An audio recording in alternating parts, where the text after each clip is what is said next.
Mulalah. Assalamualaikum warahmatullahi wabarakatuh. Salam cikgu. Assalamualaikum. Okay, hari ini kita akan sambung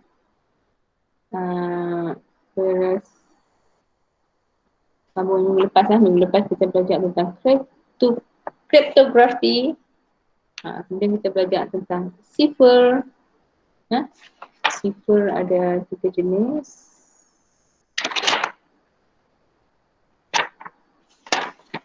Ada 2 jenis, cipher kunci simetri dan cipher kunci tidak simetri.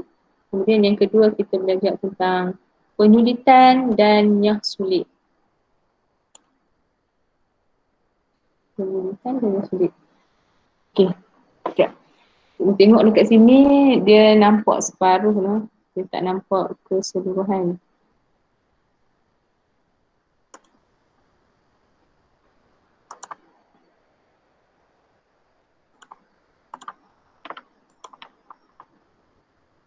Okey, apa khabar semua? Okey, nanti. Sihat cikgu. Okey cikgu, sihat. Alhamdulillah.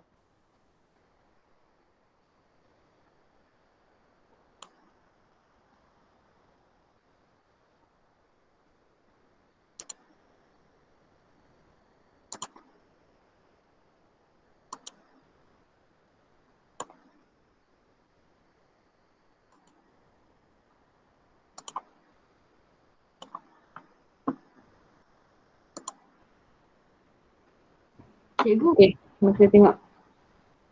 Menghasilkan dan menterjemah mesej menggunakan kaedah cipher. Terjemah mesej menggunakan kaedah cipher.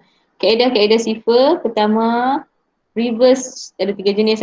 Reverse cipher terdapat 3 jenis, iaitu substitution cipher terdapat 2 contoh, iaitu tracer cipher dan pigment cipher. Kedua, transposition cipher terdapat 2 contoh, iaitu columnar dan transportation dan reference cipher. Kita tak boleh buka.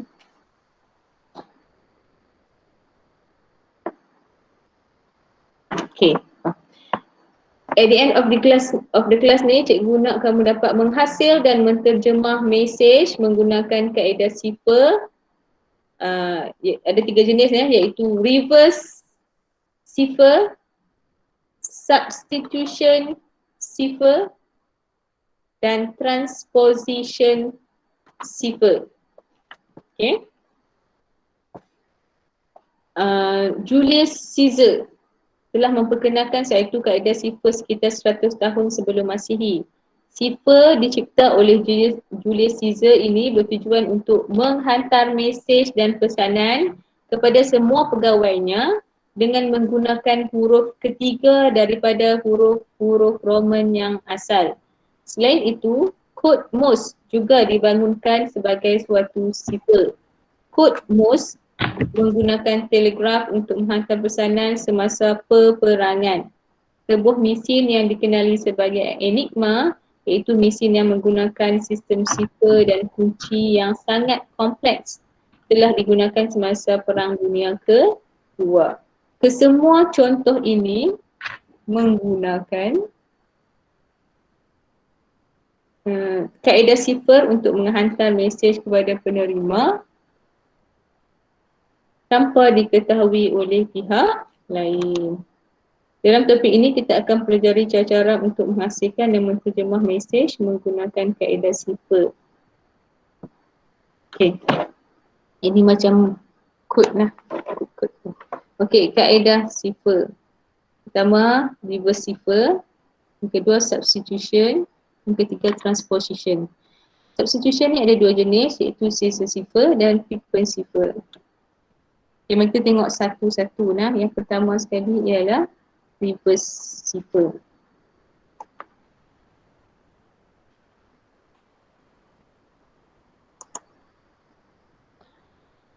Reverse cipher songsangan dilakukan berdasarkan abjad A to Z. Mesej disulitkan dengan menggunakan abjad yang telah disongsangkan. Contohnya, saya suka ASK. Okay, dia main ke depan. Kita baca macam biasa, A, B, C, D sampai Z. Sekarang ni reverse tu maksudnya dia terbalikkan.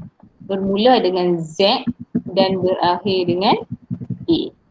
Okay, kemudian kamu ambil contohnya H. H ni duduk di bahagian HS kan. H dengan S. So H lah. Yang kedua A. A dekat Z. S. Faham dah? Dia faham? Lagi 20 orang lagi tu semua. Okey nah. Ni kita panggil songsangan berdasarkan abjad. Okey, yang kedua. Songsangan dilakukan berdasarkan perkataan. Disulitkan dengan menggunakan abjad yang telah disongsangkan. Contohnya, saya suka ASK. Songsangkan abjad dia. Jadi, ayas akus KSA. Nah? Macam itulah.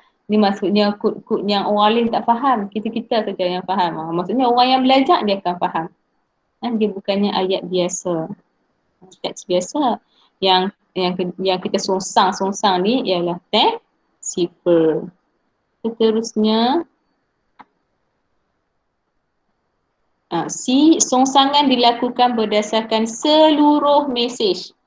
Okey, contohnya saya suka ASK, teks biasa yang difahami oleh manusia umum, tapi sifar teks sifar ni dia akan jadi KSA akus ayas. Dia terbalik ayat. Ayat terus terbalik. Tadi ni terbalik perkataan, sekarang ni terbalik ayat. Okey, seterusnya substitution sifar. Okey, ada dua jenis iaitu Caesar sifar dan Pitman sifar. Kelas, kamu ada buat catatan tak? Minta kamu catat sama bagus. Kaedah sifar yang paling awal digunakan oleh manusia untuk menyulitkan mesej. Caesar sifar juga disebut shift sifar, iaitu sifar tanjakan. Penyulitan teks biasa ataupun plain text dilakukan dengan menggantikan setiap abjad dalam teks itu dengan abjad yang lain dalam susunan abjad, iaitu dengan menganjakkan abjad dalam susunan abjad. Kita tengok contoh. Okey, bilangan anjakan ini dikenali sebagai kunci dan boleh diwakili dengan sebarang simbol. Contohnya K sama dengan 4. K sama dengan 4 bermaksud anjakan sebanyak 4 tempat ke kanan dan dilakukan pada senarai abjad. Okey, contoh kita tengok .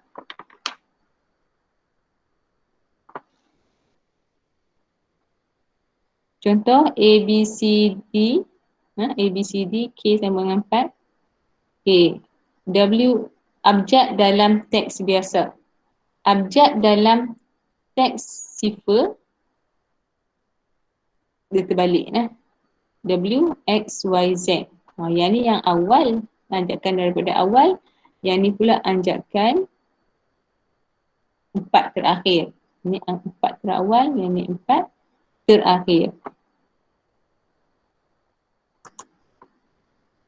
Okay, Pitman sifar ni, kita tengok lagi perbezaan dia. Substitution sifar, geometri yang mudah. Setiap abjad digantikan dengan simbol grafik yang sepadan. Okay, mudah digunakan kerana penyulitan dan nyah sulit dapat dilakukan dengan mudah jika simbol-simbol grafik diketahui. Garis sempadan yang menghasilkan simbol grafik unik dalam Pitman sifar ialah kunci bagi sifar ini. Kunci diketahui, maka proses penyulitan dan nyah sulit dapat dilakukan dengan mudah.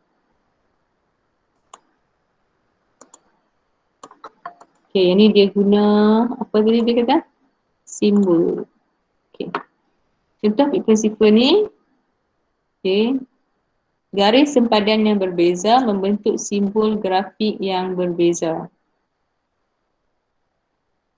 Garis sempadan, maksudnya sempadan antara huruf ni membentuk simbol grafik yang berbeza. Contohnya kalau ni bentuk apa nampak? Garis sempadan ni bila disambung-sambung menjadi X, macam X tu kan. Okay, yang ni pula jika disambung-sambung, garis sempadan tu dia akan menjadi simbol macam hashtag tu.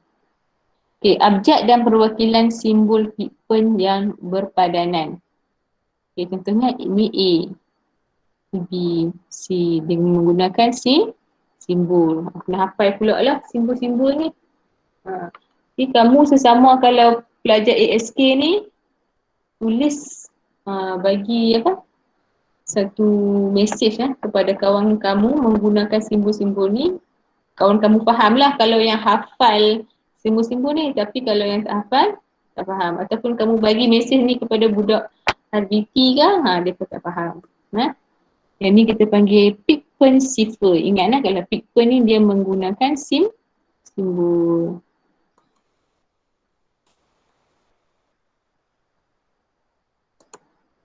Okay, yang ketiga adalah transposition cipher. Cipher ini melakukan perubahan terhadap kedudukan abjad dalam teks sahaja kerana abjad teks biasa adalah tetap. Perubahan yang berlaku ini juga dikenali sebagai pemutaran atau pencampuran. Penyulitan dan yang sulit menggunakan transposition cipher ini memerlukan penggunaan kunci. Dapat dua kunci iaitu columnar transposition dan rail fence.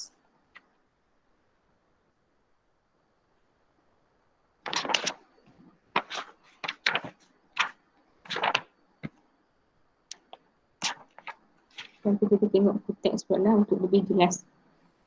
Okey. Columnar transposition ni kalau kita tengok dah mudahnya kolom ni ialah kolom lah kan dalam bentuk jadual tu. Kolom secara dia opposite dengan row tu kan. Kolom mana? B, kolom A, kolom J dan kolom U ni. Okey, penyulitan satu mesej dengan menulisnya dalam jadual secara mendatar dengan bilangan lajur. Tu yang cuma nak sebut tadi, lajur lah kolom ataupun kolom ni yang telah ditetapkan. Satu perkataan dipilih untuk dijadikan kunci penyulitan. Penyulitan teks peperiksaan asas sains komputer menggunakan kunci baju. Peperiksaan asas sains komputer menggunakan kunci baju. Kunci telah dikenal pasti. Setiap huruf dalam perkataan kunci telah dinomborkan mengikut susunan abjad A to Z. Okay.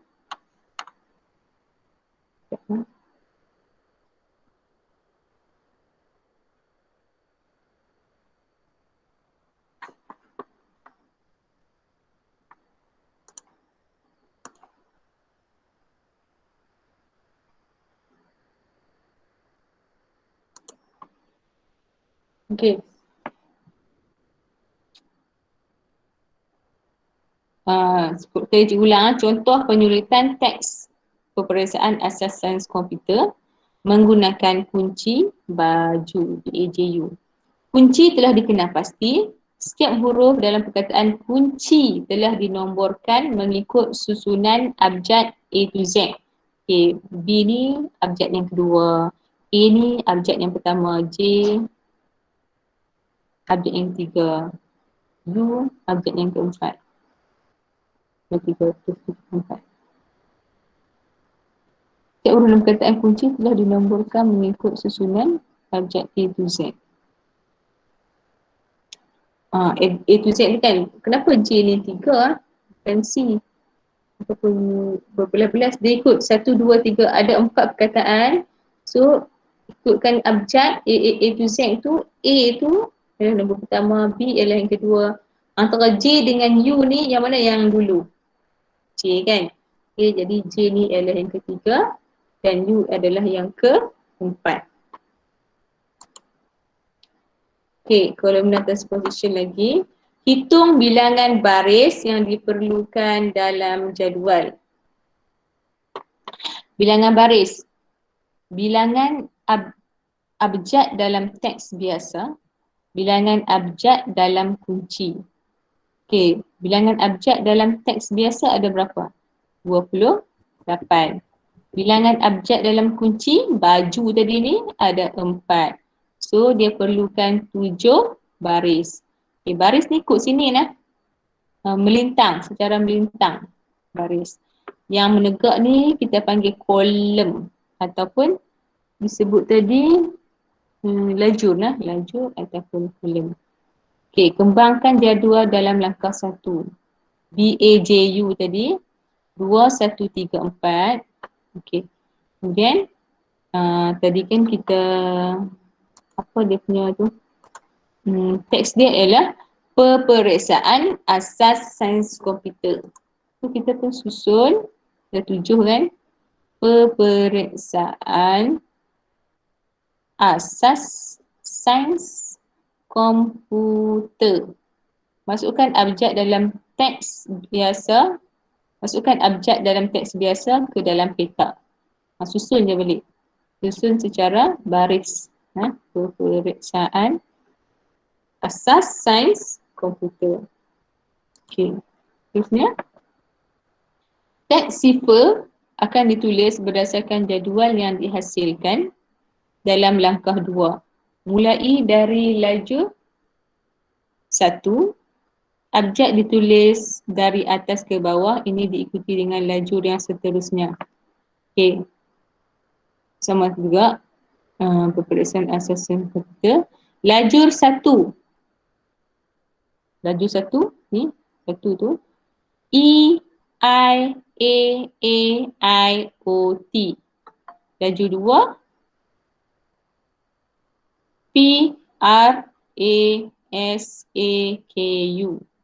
Lajur yang ketiga ni P, K, N, S, N, M, E. Dan lajur yang keempat E, S, A, S, S, E, R. Jadi teks sifar dihasilkan memang panjang lah. Step dia banyak dan itulah rumit sikit. Benda-benda teks ni penyulitan kita panggil lah. Macam mana kita nak sulitkan teks biasa kepada teks sifar ni. Yang ni kaedah ni agak panjang sikit. Jadi teks sifar dihasilkan dengan mencantumkan semua abjad dari lajur 1, 2, 3 dan 4. Teks sifarnya ialah bermula dengan ni lah, panjang lah nak baca. Nak batangkan dia pun tak boleh lah, kena sebut satu per satu huruf tu. A, I, boleh lagu boleh. Sampailah R. Ini adalah langkah-langkah untuk menghasilkan teks sifar menggunakan kaedah transposition sifar jenis kolumnar transposition. Kena semua dan unit-unit jangan pening-pening. Jadi kita tengok saja dulu, nanti cuba buatlah, tengoklah kalau ada latihan, buat, mungkin lepas buat latihan tu kamu akan lebih faham. Mudah sikit lah. Okey, kaedah yang kedua ialah rail fence sifar. Okey, fence ni kita tahulah, fence tu pagar kan. Okey, ataupun dikenali sebagai zigzag sifar. Cara penyulitan adalah seperti namanya, iaitu abjad-abjad dalam teks biasa ditulis semula mengikut susunan baris demi baris dan mengikut corak zigzag seperti pagar. Okey, range fence sifar perlu dinyatakan kunci untuk penyulitan dan yang sulit. Contoh penyulitan teks, jumpa di kantin pukul 2. Menggunakan kunci 2. Kunci dia ialah 2. Mesej dia ialah jumpa di kantin pukul 2. Okey, kunci 2 bermaksud 2 baris digunakan. Isi abjad teks biasa dalam corak zigzag baris demi baris. Okey, dia tak tulis secara satu baris tapi dia tulis secara 2 baris. So J, U, M, E, A, J kat atas, U kat bawah, dia buat secara zigzag. Jumpa D, I, K, A, N, T, I, N, P, U, K, U, L 2. Okey, teks sifar ditulis secara melintang mulai dari baris pertama, iaitu tulis pula baris demi baris, jadi J, M, A, I, A, T, N, U, U 2. U, P, D, K, N, I, P, K, L. Kalau budak ASK, dia faham benda ni sebab dia dah belajar ni. Okay, tapi kalau budak ni sangat faham lah. Bila teks tu. Maksudnya kita menyulitkan lagi teks biasa. Ya? Kadang-kadang ada mesej-mesej yang rahsia apa semua kan. Kita boleh guna kaedah ni lah. Menggunakan kaedah real fanciful. Boleh.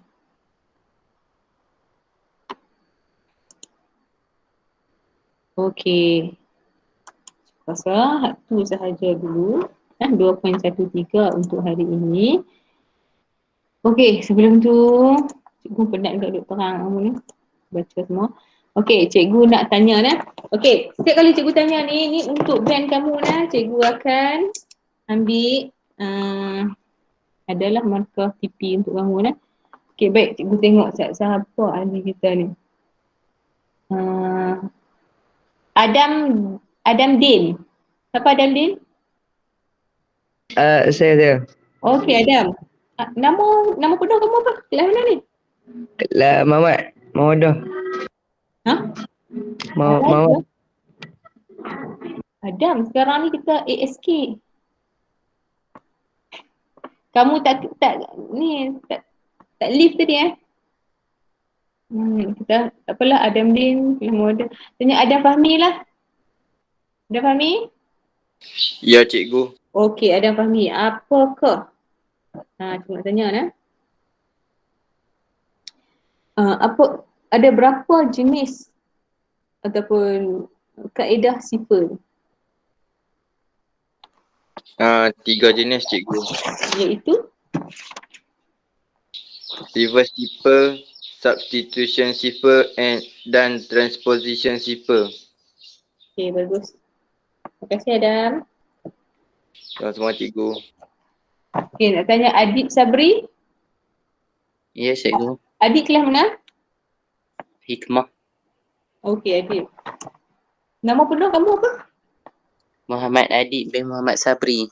Okey, Adib, cikgu nak tanya. Ada reverse cipher ni ada berapa jenis? 3. Iaitu?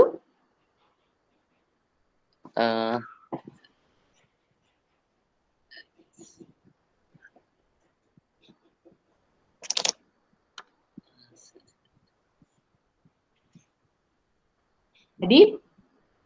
Ya. Bacakan apa nama 3 jenis reverse cipher.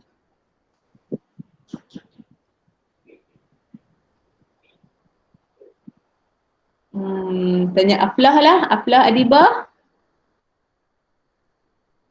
Cikgu. Okey, Aflah, apa 3 jenis reverse cipher yang adik sebut tadi tu? Yang pertama, songsangan dilakukan berdasarkan abjad iaitu A sehingga Z. Kemudian yang kedua, songsangan dilakukan berdasarkan perkataan. Yang ketiga, songsangan dilakukan berdasarkan seluruh mesej. Okey, bagus. Terima kasih. Okey, seterusnya. Sama cikgu. Afzal Nazifah.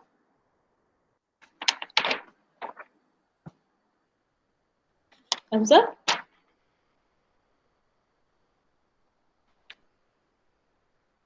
Ahmad Muaz. Okey, Ahmad Muaz. Cikgu nak tanya. Yang pertama tadi ialah kaedah reverse cipher. Ada 3 jenis yang Aflah sebut tu. Yang kedua, yang kedua kaedah apa?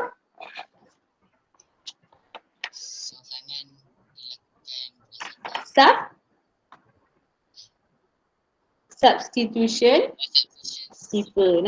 Substitution ni substitute kalau dalam bahasa Inggeris dia ialah ganti. Substitution cipher ada berapa jenis?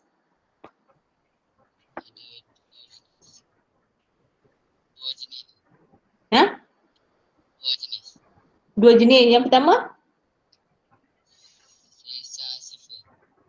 Caesar cipher. Okey, yang kedua? Okey, bagus. Terima kasih Muaz. Okey. Nak tanya Aimi Dini.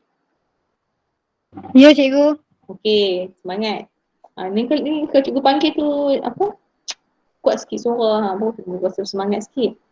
Okey, Caesar cipher. Yang pertama Caesar cipher tu. Caesar cipher, apa maksud Caesar cipher? Salah satu kaedah sifar yang paling awal digunakan oleh manusia untuk menyulitkan mesej. Lepas tu sekejap. Dia menggunakan kaedah apa? Anjakan Anjakan abjad. Anjakan Kalau sifar ni dia menggunakan kaedah anjakan abjad. abjad. Okey. Terima kasih Aimi.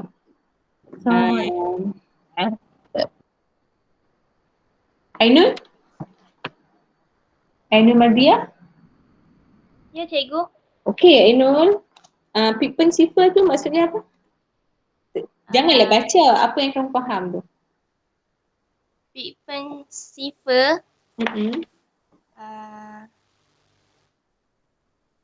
Menggunakan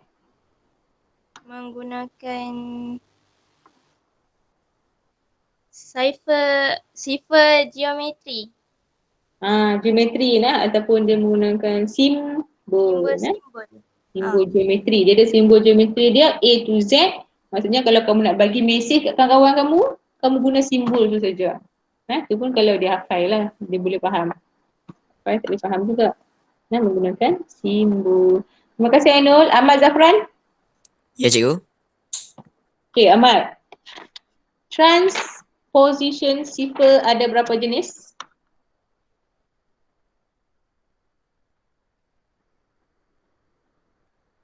Ahmad? 2. Okay, yang pertama? Columnar transposition. Columnar, okay. Yang kedua?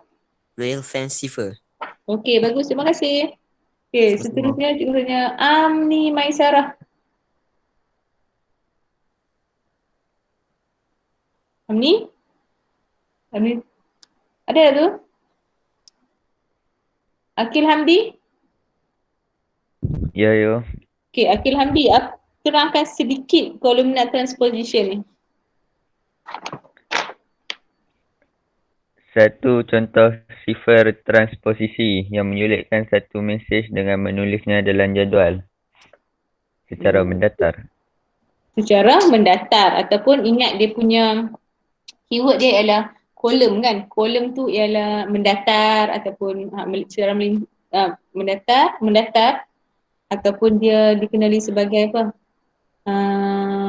Lajur secara lajur, dan dia mesti ada dia mesti ada kunci dia kunci dia. Okey, dan ada langkah-langkah dia, kena ingat tu langkah, ada berapa langkah semua? Ada 3 langkah.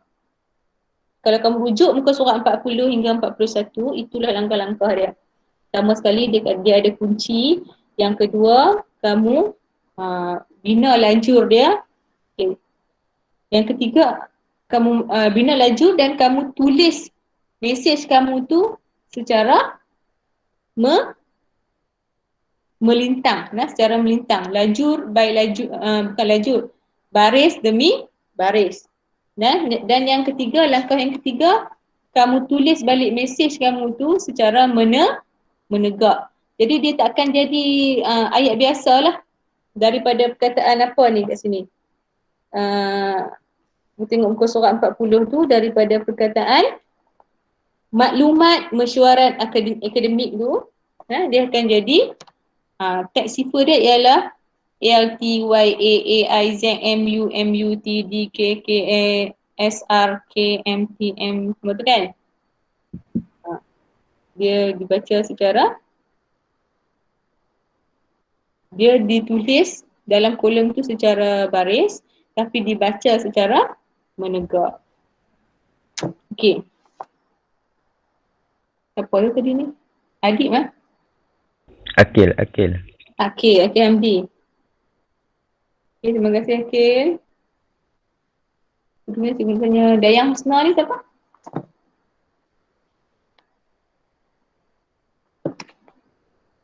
Dayang Husna. Sudah nak? Fatin Zulaika? Fatin?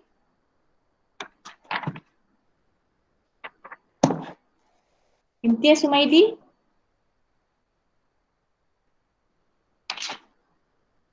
Cikgu sebut. Okey, Sumaidi tak ada. Irfan Afifi? Ya cikgu. Okey, Irfan Afifi kaedah yang kedua. Rail fan cipher. Real cipher. Okey, real cipher ni macam mana pula? Abjad-abjad dalam teks ditulis semula mengikut susunan baris demi baris dan mengikut corak zigzag seperti pagar. Ataupun dia sebab dia dikenali sebagai zigzag Cipher. Cipher kan, zigzag cipher. Okey, jadi tulis secara zigzag, kemudian kamu baca secara baris. Tulis secara zigzag, baca secara baris. Okey. So, terima kasih nah. Siapa tu last kali nama? Irfan Ya cikgu. Okay, Irfan Afifi kan. Okey, terima kasih.